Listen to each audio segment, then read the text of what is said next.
As salinhas, acompanhar as suas professoras e professores. Não são só professoras, tem professor também, né?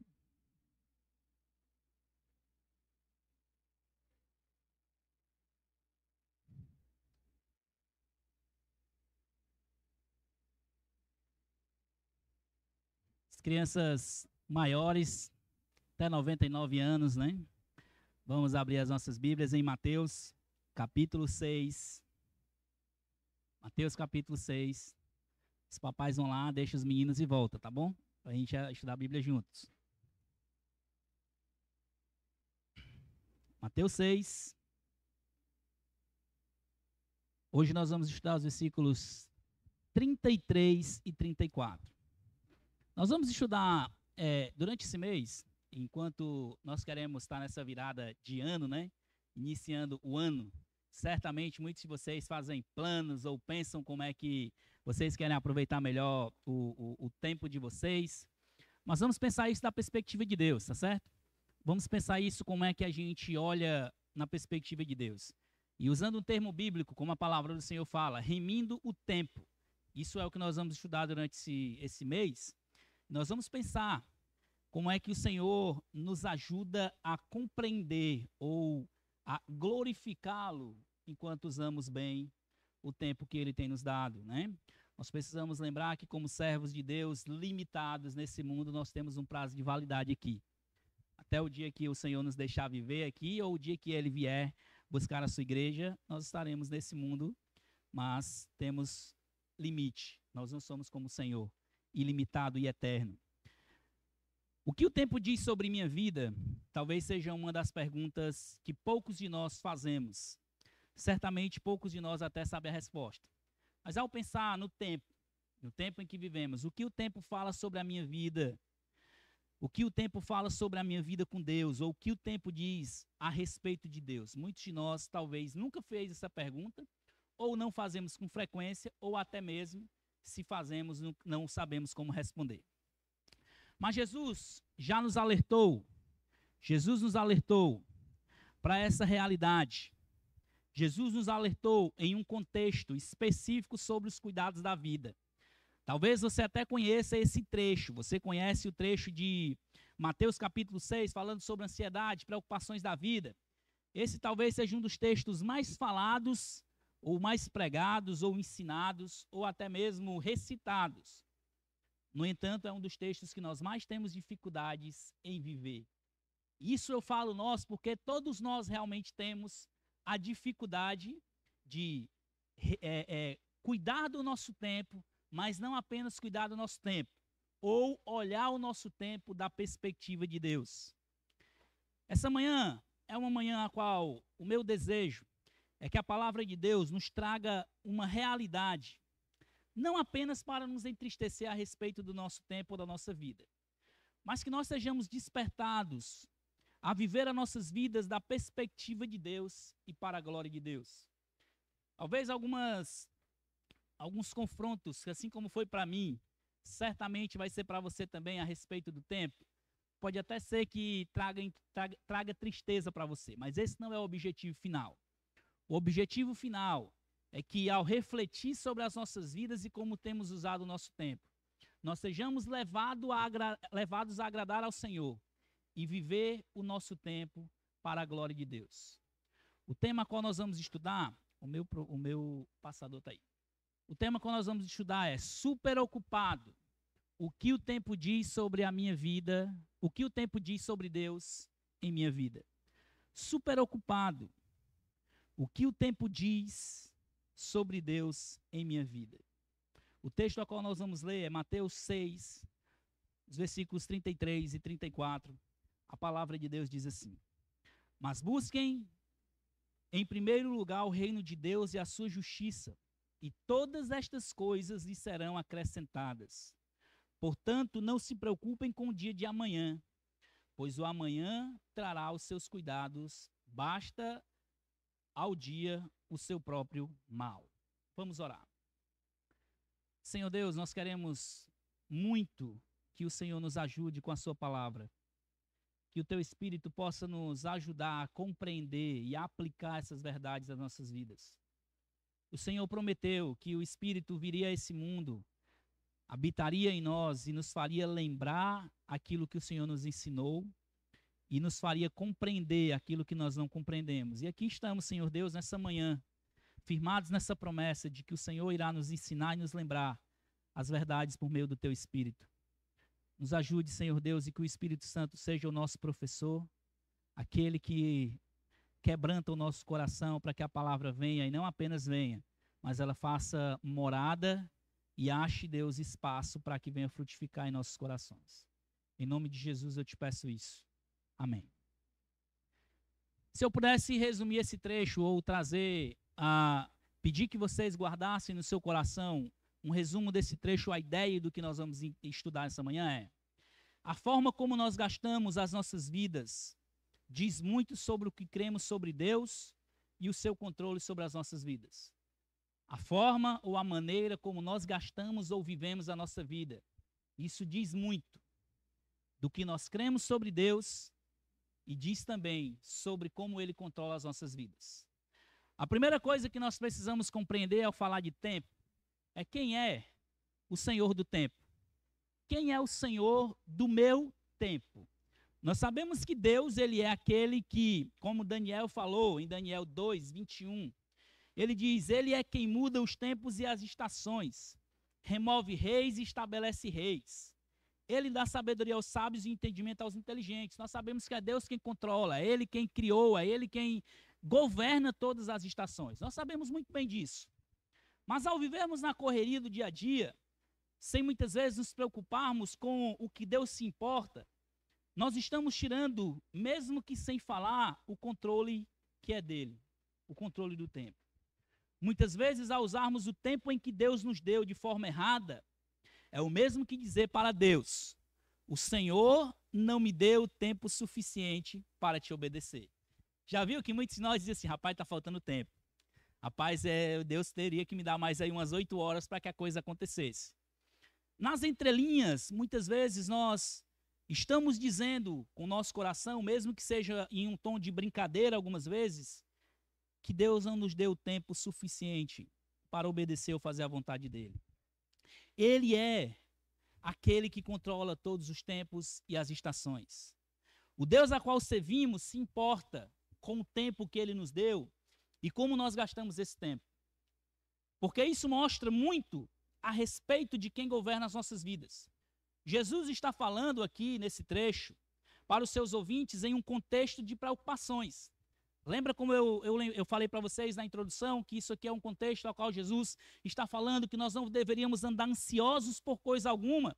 E ele usa o exemplo dos pássaros, o exemplo do lírio, e ele vai falar: olha, eu criei todas essas coisas. Se Deus ele alimenta o pássaro e veste tão belamente o lírio do campo, ele não iria cuidar de vocês, homens de pequena fé.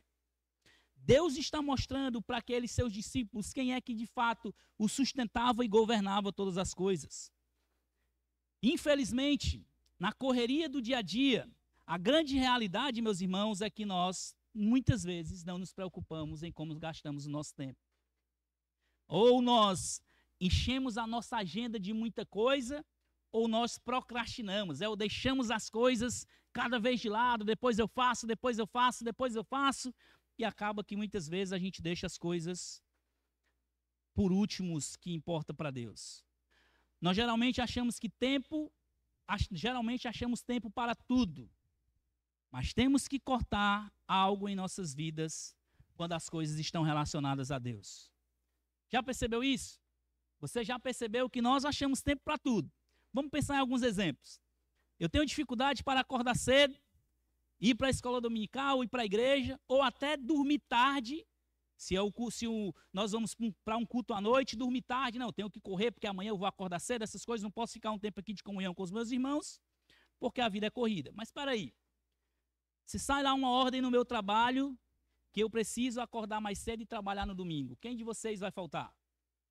Quantos de nós vamos dizer: não, hoje, peraí, eu não estou bem não para ir trabalhar?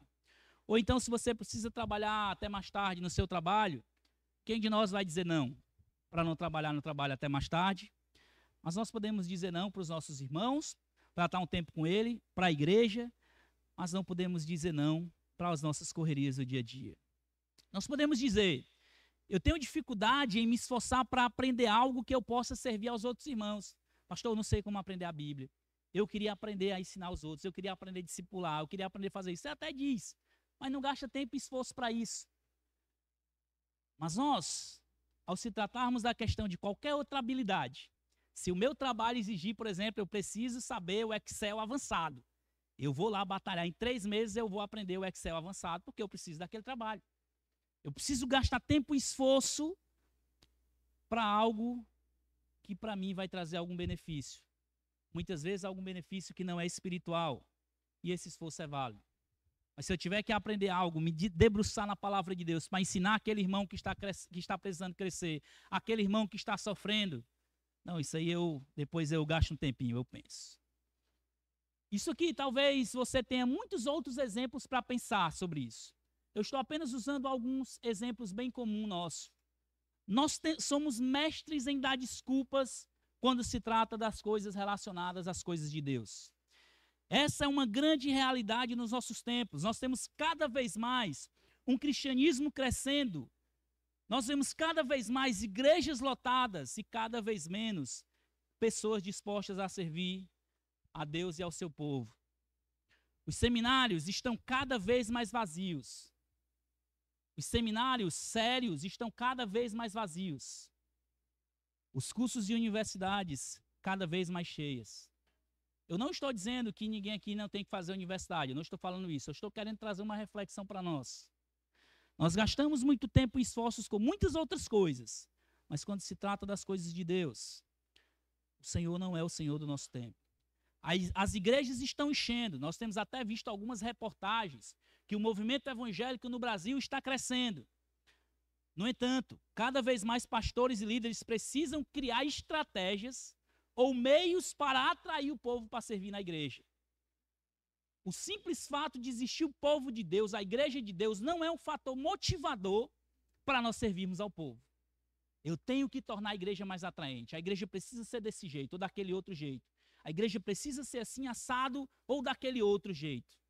O simples fato de eu simplesmente ser crente não é um motivo ou um fator motivador para eu servir aos meus irmãos.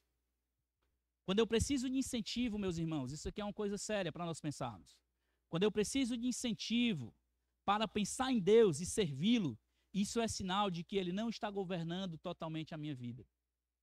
Quando eu preciso ser incentivado por fator interno ou externo à igreja, isso é sinal que Deus não está governando completamente a minha vida. Quando tem um tempo diário com Deus, como nós estudamos aqui hoje na EBD, quando tem um tempo diário com Deus, já não encontra mais agenda, já não encontra mais tempo na minha agenda, isso é um sinal de que o Senhor do meu tempo sou eu. Eu passo 24 horas do meu dia, nós temos 24 horas do dia, todos vocês e eu, nós temos 24 horas do dia. Quando eu não encontro dentro dessas 24 horas um tempo para eu tirar e refletir em quem Deus é na sua palavra, e até mesmo fazer uma oração rápida, isso é sinal de que Deus já não é mais Senhor do meu tempo. Eu estou governando o meu tempo, eu estou governando a minha vida. Quando somente os meus interesses estão sendo pensados, é sinal de que eu sou o Senhor do meu tempo. Eu não penso mais, eu não raciocino mais. Como é que eu posso servir a Deus? Como é que eu posso servir aos meus irmãos? Como é que eu posso gastar tempo para servir a outras pessoas? Quando eu não tenho mais tempo para servir a minha família e aos meus irmãos, o Senhor do meu tempo tem sido eu e não Deus. Eu me mato de fazer muitas outras coisas, mas a minha família já não desfruta mais da minha presença e os meus irmãos já não desfrutam mais da bênção que é servir mutuamente. Deus não é o Senhor do meu tempo. Hernando Dias Lopes, comentando esse trecho, ele diz algo muito interessante. Ele diz assim: os interesses de Deus e não os nossos devem ocupar a nossa mente e o nosso coração. Nós somos desafiados a buscar o governo e o domínio de Cristo em todas as áreas da nossa vida. Casamento, lar, família, vida profissional e lazer. A promessa é que, quando cuidamos das coisas de Deus, Ele cuida das nossas necessidades. Nós nos matamos muitas vezes para encher as nossas agendas de muitas outras coisas. Mas Deus não está governando tudo o que deveria governar nas nossas vidas. Portanto, nós precisamos compreender o que Jesus está falando aqui, quando ele diz: busque em primeiro lugar o reino de Deus e a sua justiça, e as demais coisas vos serão acrescentadas. Se Jesus está falando de um modo a qual devemos nos preocupar e gastar esforço, é porque isso para Jesus era importante. Buscar o reino de Deus em primeiro lugar é uma expressão para nos chamar a deixar Deus governar por inteiro todos os aspectos da minha vida. Buscar em primeiro lugar o reino de Deus é, antes de qualquer coisa, ter certeza de que Ele está governando todos os aspectos da minha vida. Desde dentro da minha casa até onde eu vou mais longe possível no meu trabalho. Em tudo, em tudo. Isso é buscar o reino de Deus em primeiro lugar enquanto nós estamos aqui nessa terra. Como até o Wellington pregou há 2 domingos atrás, eu acho, e ele deu uma explicada um pouco sobre essa ideia do reino de Deus. É óbvio que nós temos alguns aspectos do reino de Deus presente, nós ansiamos por um reino futuro, a qual nós estaremos reinando presencialmente com o nosso Salvador. No entanto, nós podemos desfrutar de alguns aspectos, como servos de Deus ou reinos de sacerdotes, como Pedro vai falar, nós podemos desfrutar de aspectos do reino aqui. Se o seu trabalho é simplesmente para você estar ganhando dinheiro, meu irmão, me desculpe, mas Deus não está reinando no seu trabalho. Se você está se matando de trabalhar, mas o reino de Deus não está sendo visto na sua vida, no seu trabalho, Deus não está tomando o primeiro lugar no seu trabalho. Se com tudo que você está fazendo, a sua esposa, seus filhos, sua família, seu esposo, não está conseguindo desfrutar da sua presença, é sinal que o reino de Deus, ou o tempo de Deus, Deus não é o Senhor do seu tempo. Essa ideia de buscar o reino de Deus em primeiro lugar indica que tudo que fazemos, nós temos Deus em perspectiva. Tudo. Desde a nossa família, nossos estudos, ministérios, tudo que eu faço eu tenho como Deus em perspectiva. Eu estou trabalhando, mas eu estou pensando, como é que Deus pode ser glorificado no meu trabalho? Eu estou cuidando da minha esposa, como é que Deus pode me fazer um marido mais parecido com Cristo? Eu estou servindo ao Senhor na igreja, como é que Deus pode me fazer um servo mais parecido com Cristo? Como esposa, como mãe, como pai, filho, como é que Deus pode me fazer mais parecido com Cristo? Em todas as áreas da vida. Tudo deve ser feito na perspectiva de Deus. William Hendrickson, também comentando esse texto, ele diz algo interessante, que essa ideia de buscar o reino de Deus indica o reinado de Deus, o seu governo ou sua soberania, reconhecido nos corações, que opera na vida do seu povo, efetuando neles a sua completa salvação, sua constituição como igreja e, finalmente, como universo redimido. É a ideia de que, enquanto eu fui salvo, eu estou vivendo, eu estou ansiando pela redenção total desse mundo perdido, eu estou vivendo em perspectiva do reino de Deus. Nós precisamos, meus irmãos, olhar para o nosso tempo, olhar para como estamos gastando o nosso tempo, e se não estamos fazendo para a glória de Deus, devemos nos arrepender, reconhecer que não temos o controle sobre as nossas vidas e nos voltar para Deus urgentemente. Nós devemos reconhecer, pedir perdão ao Senhor, porque não estamos administrando bem o tempo que Ele nos deu.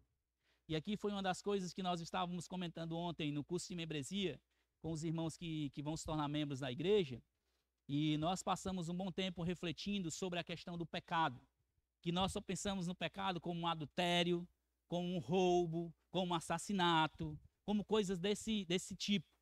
Mas a negligência ao desobedecer a Deus, em não fazer o que Deus quer, isso é pecado. É nós não lidarmos bem com o nosso tempo como Deus requer. Isso é um pecado. E nós não podemos lidar com isso tranquilamente. Ao não fazer as coisas que eu deveria fazer, ao procrastinar, não, eu deixo aqui, mais tarde eu vou fazer o meu devocional, o meu tempo com Deus, chega à noite, eu estou morto, dormi, não tive um tempo com Deus. Isso não foi por questão de tempo, foi por questão de negligência. E negligência, deixar as coisas de Deus por último, isso é pecado. Deus não está sendo o Senhor do meu tempo. E eu preciso entender uma coisa. Isso é uma questão de adoração. Isso é uma coisa muito séria. Quando eu tiro Deus do centro do meu coração, alguém está governando lá. Se não é Ele, sou eu. Ou qualquer outra coisa que seja o meu Deus está governando o meu tempo. E o Senhor diz em Isaías 42, versículo 8, eu sou o Senhor, este é o meu nome. Não darei a minha glória a ninguém, nem a minha honra à imagem de escultura. O que o Senhor está dizendo é que Ele não divide glória com ninguém. Ou Deus governa nossas vidas, ou outro governa. Nós precisamos levar muito sério isso, meus irmãos. Qualquer tentativa de tirarmos Deus do lugar devido em nossos corações irá criar falsos deuses. E falsos deuses, muitas vezes, são coisas boas. O meu trabalho pode ser um Deus. A minha família pode ser um Deus. Dinheiro em si não é uma coisa ruim. É uma coisa boa quando se é utilizado corretamente. Mas ele pode ser um Deus. E esses falsos deuses, eles oferecem falsas recompensas. Eles oferecem falsas adorações. E eles oferecem falsas satisfações. Você parece que não, peraí, está tudo caminhando bem, a minha família está prosperando aqui, está tudo indo de acordo com o que eu acho que deveria ser. Mas e Deus? Está onde? Parece que a satisfação está boa. Parece que as recompensas estão boas. Mas quando eu penso, onde é que está Deus nisso tudo? Pensando nisso, com isso, como eu mostro se Deus não é o Senhor do meu tempo, ou se Ele é o Senhor do meu tempo, aí é uma pergunta. Quem é o Senhor do meu tempo? Essa deve ser a primeira pergunta que eu faço. Diante disso, eu preciso perguntar então, se Deus é o Senhor ou não do meu tempo. A outra pergunta que nós devemos fazer nesse trecho é, em quem eu confio? Em quem eu confio? Confiar é quando eu acredito em algo ou alguém que fala de modo que eu tenho a certeza que ele não vai me enganar. Confiar é quando eu acredito em alguém que eu tenho a certeza que o que ele disse ele não vai me enganar. Ele está falando a verdade. Ao descansar no Senhor, ou descansar no que ele está dizendo aqui, quando ele fala no versículo 34, portanto, diante da compreensão de quem Deus é e da busca pelo reino de Deus, ele diz, diante de tudo isso, não se preocupem com o dia de amanhã, pois o amanhã trará os seus cuidados, basta ao dia o seu próprio mal. O Senhor está nos chamando a descansar nele. O Senhor está nos chamando a confiar no que ele está dizendo. Ao seguir a minha responsabilidade, sem tirar Deus do governo da minha vida, eu estou demonstrando confiança nele. Eu sigo a minha responsabilidade, mas Deus está governando a minha vida. Eu estou afirmando que o Senhor governa independente do que vai acontecer amanhã. Eu estou fazendo o que eu tenho que fazer, eu estou seguindo as minhas responsabilidades, mas a despeito de qualquer coisa eu estou dizendo, peraí, Deus é quem cuida do amanhã. Eu não preciso estar vivendo em função do amanhã. Eu sirvo ao Senhor com o meu trabalho, isso é uma bênção. Eu sirvo ao Senhor com a minha família, isso é uma bênção. Eu sirvo ao Senhor com tudo que eu faço. As muitas coisas do dia a dia não sufocam o meu tempo diário com Deus. Isso é confiar em Deus. Rapaz, eu tenho que correr para fazer o que eu tenho que fazer hoje, mas antes de qualquer coisa eu vou começar o meu tempo com o Senhor. Independente do que aconteça, eu vou tirar durante um dia um tempo a qual eu possa estar diante de Deus, da sua palavra, aprendendo dele e crescendo nele. Isso é confiar no Senhor. Isso é confiar no Senhor. Eu não estou preso no controle da minha vida porque eu sei quem governa. Eu sei que não é o meu muito trabalho, não é a minha muita força, não é o que eu tenho ou minhas habilidades. Quem governa é Deus. Eu não sofro por coisas pequenas e nem me sufoco por causa das coisas que parecem ser muito maiores do que eu consigo aguentar. O reino de Deus, ele está governando o meu coração. É nele quem eu confio, eu sei em quem eu confio. Eu sei que o Deus que governa a minha vida, a governa em todos os aspectos. Não pense que Deus governa a sua vida só enquanto você está orando ou lendo a palavra de Deus. Deus governa a sua vida até mesmo enquanto você dorme. Lembra do que a palavra de Deus diz? Aos seus amados ele dá enquanto dormem. É você dormindo e Deus trabalhando por você. É Deus dormindo e Deus fazendo você descansar. Por que muitas vezes nós perdemos o sono com as preocupações? A gente acha que perder o sono vai resolver as coisas. Não resolve. Deus está trabalhando até enquanto dormimos. Eu sei quem é que governa a minha vida. E Ele governa em todos os aspectos. Ele sabe tudo que eu necessito e se importa, até mesmo com as coisas pequenas. É interessante a gente pensar isso. Que não há coisa grande demais que Deus não se preocupe. Não há coisa pequenininha demais que Deus não atente para as nossas vidas. Um autor chamado Fritz Heineken, ele fala algo interessante também a respeito desse texto. Ele diz assim: perante Deus, nenhuma angústia é tão grande que Ele não pudesse resolver, e nenhuma necessidade é tão pequena que não a pudesse ver. Perante Deus, nenhuma angústia é tão grande, que Ele não pudesse resolver. Às vezes nós passamos por situações difíceis e Ele pode resolver. Mas também não há nenhuma necessidade que pareça pequena que Deus não vê. Deus cuida de nós. Nós precisamos lembrar disso, meus irmãos. Deus se importa e cuida de nós em todos os aspectos, até nos mínimos da nossa vida. Não é porque eu faço muito, ou não é por causa do meu muito esforço, mas é por causa de quem Ele é. Ele é um Pai cuidador e perfeito, como o contexto vai mostrar. É Ele quem cuida de todos os aspectos da minha vida. Como e onde eu empenho tempo diz muito a respeito de quem eu tenho confiado. Como e onde eu empenho meu tempo diz muito a respeito de quem eu tenho confiado. Essa certamente é uma das dificuldades que muitas vezes vem mascarada de boas preocupações. Eu quero melhor para minha família, eu quero aumentar a minha renda, eu quero batalhar para ter um trabalho melhor. Isso são coisas boas. E isso não é pecaminoso. Você pode fazer tudo, contanto que tudo isso não sufoque Deus na sua vida. Contanto que tudo isso não sufoque a obra de Deus na sua vida. Nós esquecemos que nesse processo não é o nosso muito esforço que fará alcançar tudo isso. Não é. Nós temos que nos esforçar, fazer o nosso trabalho com excelência, dar um bom testemunho no que fazemos, fazendo tudo para a glória de Deus. Mas nada que sufoque o meu tempo deve ter prioridade na minha vida. Nada que sufoque o tempo de Deus na minha vida deve ter prioridade para mim. Se tem qualquer coisa que está aparecendo para você, que vai sufocar o seu tempo com a sua família, com Deus, você precisa compreender isso. Que Deus ele não vai contra a sua palavra. Ele não vai contra o seu caráter. Qualquer coisa que tire a sua possibilidade de gastar tempo e esforço com o reino de Deus é uma clara demonstração que Deus não está em primeiro lugar na sua vida. Nós podemos dar as melhores justificativas, mas no final das contas estamos tirando Deus de onde Ele nunca deveria sair, o governo de nossas vidas. Nós podemos dar qualquer desculpa, meus irmãos, nós podemos fazer o que temos que fazer, mas no final das contas, Deus sabe, Deus conhece os nossos corações.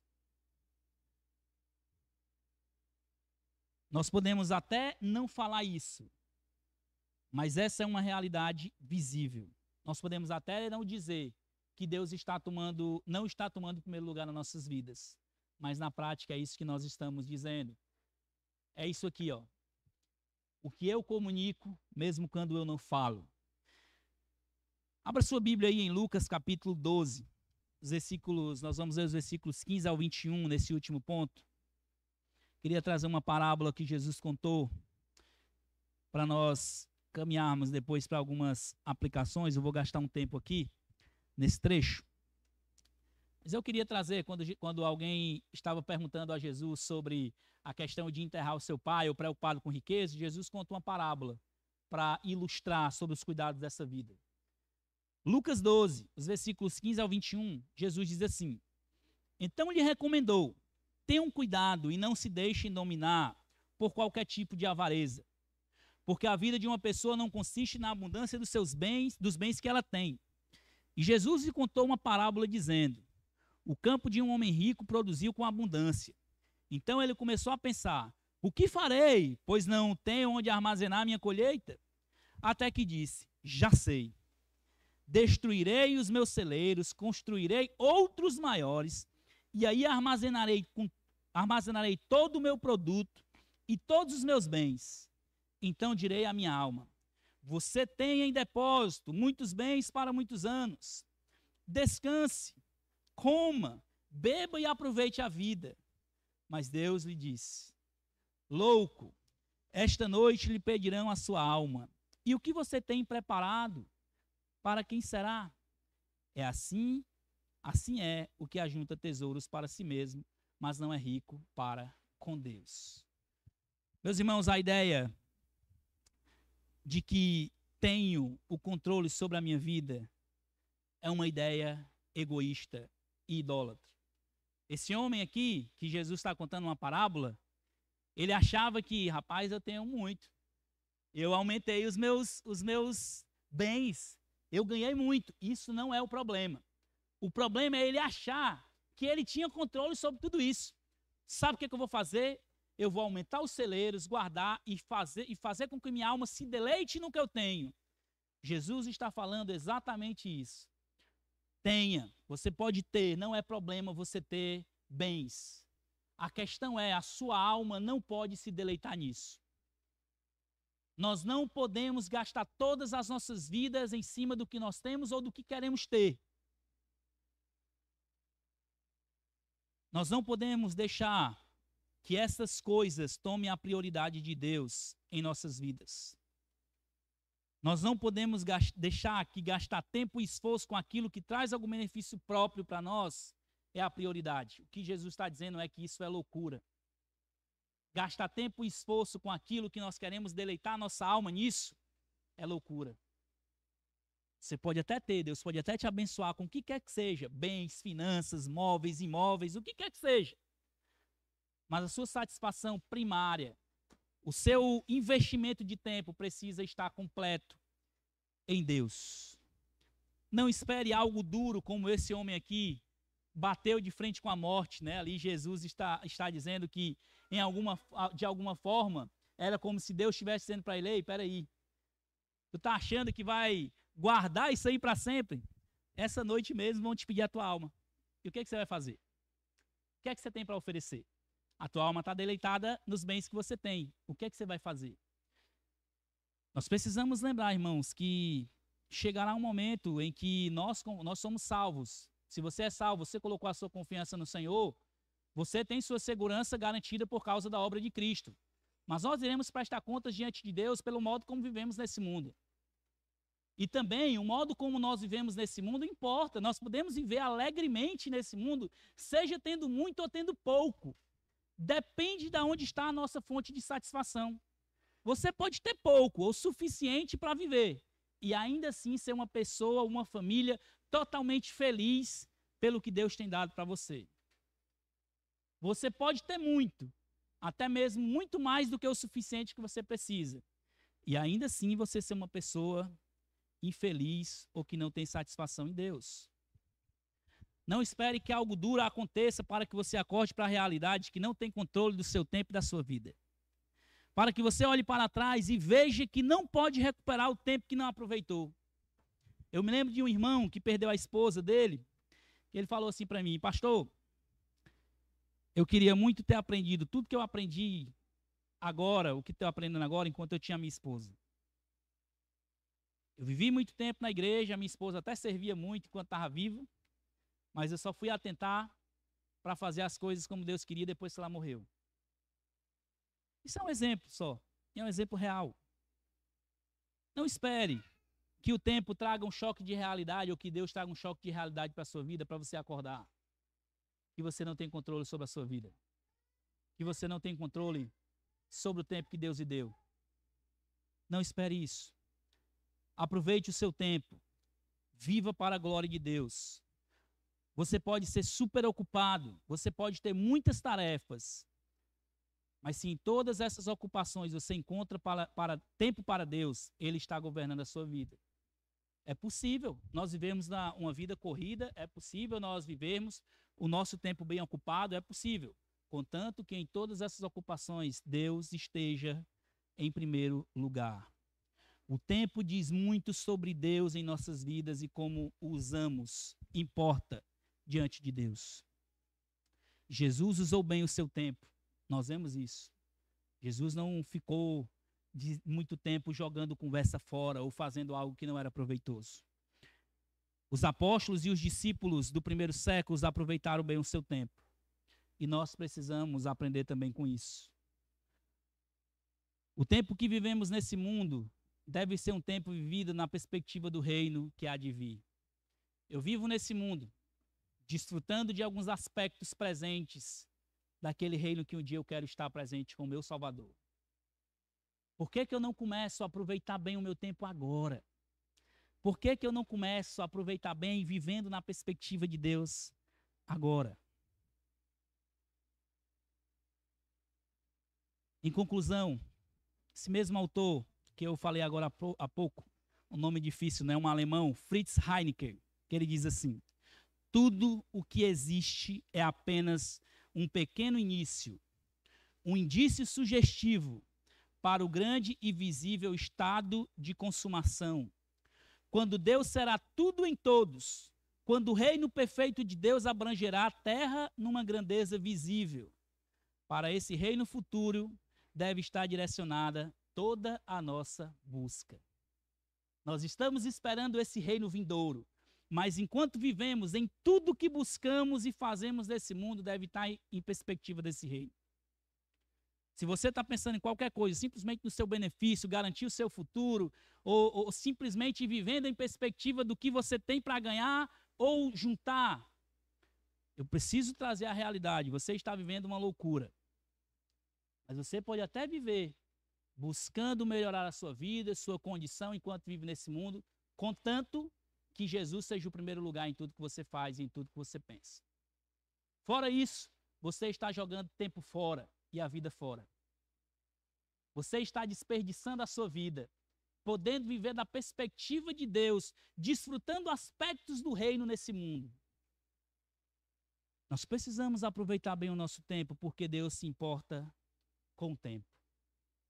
Como é, então, de algumas formas bem práticas que nós podemos fazer isso? E eu vou fazer de forma bem pessoal, pensando nos irmãos dessa igreja, nos membros dessa igreja. A primeira aplicação é: priorize o seu tempo com Deus. Hoje nós trabalhamos aqui na EBD os aspectos práticos de como fazer um tempo devocional. Pastor, eu não pude estar presente, mas a gente pode conversar depois, ou você pode perguntar a algum dos irmãos que aqui estavam. Não negocie um tempo diário com Deus por nada nesse mundo. E aqui não é simplesmente aquela ideia de você ler, li 3 capítulos por dia, está completo aqui, eu vou terminar no final do ano a leitura bíblica e acabou. Não é isso. É a ideia de que nós aprendemos no Salmo capítulo 1, meditar, se alimentar, desfrutar do alimento de Deus. Alimente a sua alma diariamente, cresça espiritualmente diariamente. O natural é você crescer na palavra de Deus todos os dias. Se não tiver um dia que você não consegue meditar na palavra de Deus, por qualquer motivo, pode acontecer. Isso é natural. Nós não somos perfeitos. Mas o normal é que nós tenhamos tempo na palavra de Deus diariamente. Isso é o normal. O anormal é não ter.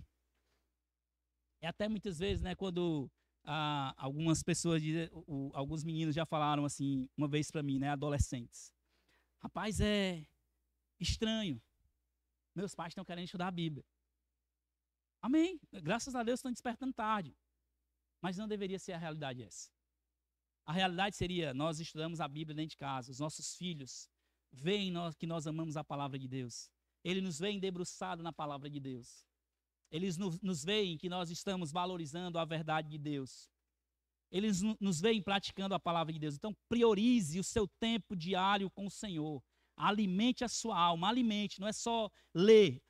Leia, aplique as verdades na sua vida diariamente. Depois, priorize o tempo com as pessoas mais importantes da sua vida. Sua família não pode ser sufocada em troca de benefícios que você está buscando por ela. Sua família não pode ser sufocada em troca de benefícios que você está buscando por ela. Batalhe, se você realmente quer dar um um futuro melhor para a sua família, você quer abençoar a sua família, que você está buscando mais recursos para a sua família viver melhor, beleza, isso não é problema. Mas não sufoque a sua família por isso. Não vale a pena você perder, muitas vezes, tempo e esforço com a sua família por causa disso. Os malefícios a longo prazo não vale a pena. Preciso que você tenha tempo semanal, até mesmo, se possível, diário com a sua família. Tire um tempo, algum momento na semana, pelo menos na semana, para você desfrutar com a sua esposa, seu esposo, seus filhos. Isso é importante. E aqui eu não estou falando de dinheiro, tá certo? Sair com seus filhos numa pracinha, isso é gastar tempo. Sair com seus filhos, estar com ele brincando, jogando no chão, correndo, isso é gastar tempo. Muitas vezes a gente pensa tanto em ter, que as coisas simples a gente esquece. Priorize tempo com as pessoas importantes. Faça um sem descartar o outro, ou seja, busque a melhora para a sua família, busque o que tem que fazer com a sua família, mas não descarte o tempo que você precisa ter com eles. A outra coisa, priorize o tempo com a família de Deus. Isso aqui é um aspecto que, como eu falei no começo, cada vez mais nós estamos negligenciando isso aqui. Não coloque a vida da igreja como algo secundário na sua vida. A vida da igreja, obviamente que você vai ter mais tempo trabalhando, você vai ter mais tempo com a sua família, mas a vida da igreja com o povo de Deus é tão importante quanto. Deus deu a igreja, Deus deu o povo dele para que você possa desfrutar das bênçãos, dos mandamentos mútuos, né? Crescer com os outros, amar uns aos outros, exortar uns aos outros, suportar uns aos outros. A gente só pode fazer isso na vida em comunidade. Não coloque a vida de igreja lá no finalzinho da sua agenda. Não coloque. E aqui eu estou falando, irmãos, como um cuidado pastoral. Priorize as programações da igreja. Nós fazemos tudo pensando em vocês, pensando que isso seja crescimento para vocês. Então, não tenha os cultos como algo que seja talvez opcional. Se você pode, se esforce para estar nos cultos de oração aqui na quarta-feira, venha com a sua família, traga seus filhos. Não é um culto de menos importância. Esteja com seus filhos, com a sua família na EBD. Crescer em assuntos importantes. Os pequenos grupos de mulheres e homens que nós nos esforçamos para que tudo aconteça, se esforce para estar lá. Se tem alguma dificuldade de você chegar, converse com o seu líder para que a coisa seja alinhada e você esteja. Os pequenos grupos não deveria ser uma oportunidade, não deveria ser uma possibilidade para a gente. As irmãs aqui do Ministério de Mulheres, nós do Ministério de Homens, a gente organiza tudo, o máximo possível, para vocês desfrutarem do tempo juntos. Priorize isso. Gaste tempo com seus irmãos. Visitas, conversas. Quando terminar aqui, não corra para ir embora não. Fique um tempinho com seu irmão. Deixe ele ser uma bênção na sua vida. Seja uma bênção na vida do seu irmão. Não seja egoísta. Gaste o tempo que Deus tem dado para você, os dons que Deus tem dado para você, as bênçãos que Deus tem dado para você. Deixe isso ser desfrutado na vida de outros. Enquanto você visita um irmão, você recebe um irmão, você discipula ou é discipulado por outro irmão, você está dando a oportunidade de você crescer e o outro também crescer. Não perca tempo negligenciando a vida da igreja. A vida da igreja não é uma opção no finalzinho da lista, lembre-se disso. Aproveite o seu tempo para a glória de Deus. Aproveite o seu tempo para a glória de Deus. O que o tempo diz sobre Deus na minha vida? É isso que nós temos que pensar. Vamos orar. Senhor Deus, obrigado pela sua palavra. Obrigado pelo encorajamento do Senhor, pelo confronto do Senhor. Senhor, eu peço primeiro que o Senhor me ajude a aproveitar melhor o meu tempo, lembrando que eu não sou dono dele, nem sou senhor dele. Eu peço também pelos meus irmãos, Senhor Deus, que o Senhor possa ser o Senhor da vida deles, o Senhor que governa a vida deles, tanto nos seus cuidados, com os seus trabalhos, com as suas famílias, com a vida da igreja, cuidando uns dos outros, gastando tempo com os nossos afazeres, mas que o Senhor seja o rei do tempo do nosso coração, da nossa vida. O Senhor seja o Senhor do nosso tempo.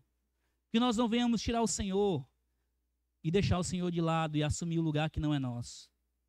Ó Deus, se estamos fazendo isso, que venhamos nos arrepender e possamos fazer, Senhor Deus, a Tua vontade em nossas vidas e viver para a Tua glória em todos os aspectos da nossa vida. Em nome de Jesus. Amém.